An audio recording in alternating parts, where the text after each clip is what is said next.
Albert Einstein once said, everybody's a genius, but if you judge a fish by its ability to climb a tree, it will live its whole life believing that it is stupid. Ladies and gentlemen of the jury, today on trial we have modern day schooling. Glad you could come. Not only does he make fish climb trees, but also makes them climb down and do a 10-mile run. Tell me, school, are you proud of the things you've done? Turning millions of people into robots, do you find that fun? Do you realize how many kids relate to that fish? Swimming upstream in class, never finding their gifts, thinking they are stupid, believing they are useless? Well, the time has come, no more excuses. I call school to the stand and accuse him of killing creativity, individuality, and being intellectually abusive. He's an ancient institution that has outlived his usage. So, Your Honor, this concludes my opening statement, and if I may present the evidence of my case, I will prove it. Proceed. Exhibit A. Here's a modern day phone. Recognize it? Here's a phone from 150 years ago. Big difference, right? Stay with me. Here's a car from today, and here's a car from 150 years ago. Big difference, right? Well, get this. Here's a classroom of today, and here's a class we used 150 years ago. Now ain't that a shame? In literally more than a century, nothing has changed. Yet you claim to prepare students for the future? But with evidence like that, I must ask, do you prepare students for the future or the past? I did a background check on you and let the record show that you were made to train people to work in factories, which explains why you put students in straight rows, nice and neat, tell them sit still, raise your hand if you want to speak, give them a short break to eat, and for 8 hours a day tell them what to think.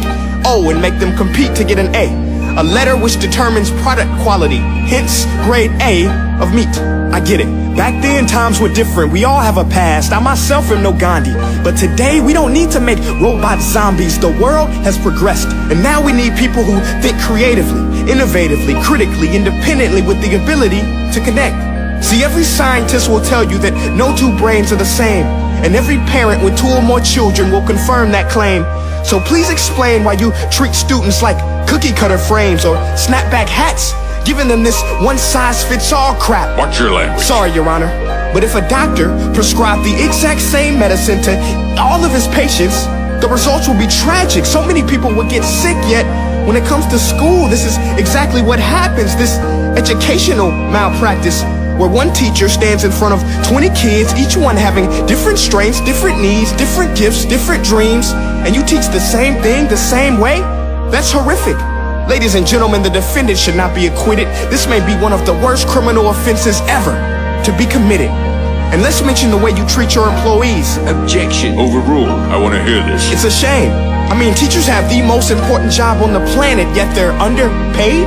No wonder so many students are short-changed. Let's be honest, teachers should earn just as much as doctors, because a doctor can do heart surgery and save the life of a kid, but a great teacher can reach the heart of that kid and allow him to truly live.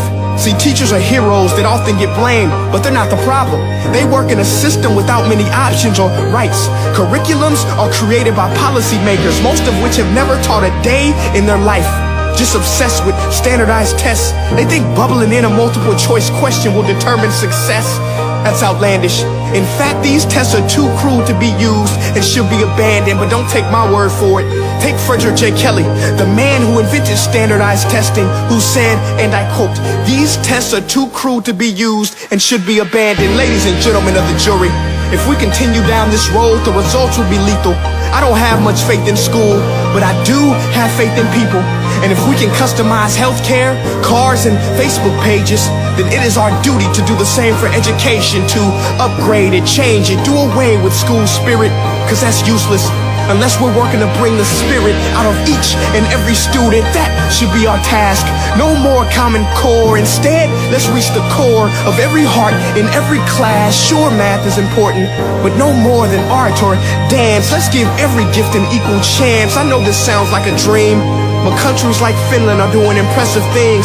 They have shorter school days, teachers make a decent wage, homework is non-existent, and they focus on collaboration instead of competition. But here's the kicker, boys and girls. Their educational system outperforms every other country in the world. Other places like Singapore are succeeding rapidly. Schools like Montessori, programs like Khan Academy. There is no single solution, but let's get moving. Because while students may be 20% of our population, they are 100% of our future. So let's attend to their dreams, and there's no telling what we can achieve. This is a world in which I believe, a world where fish are no longer forced to climb trees. I rest my case.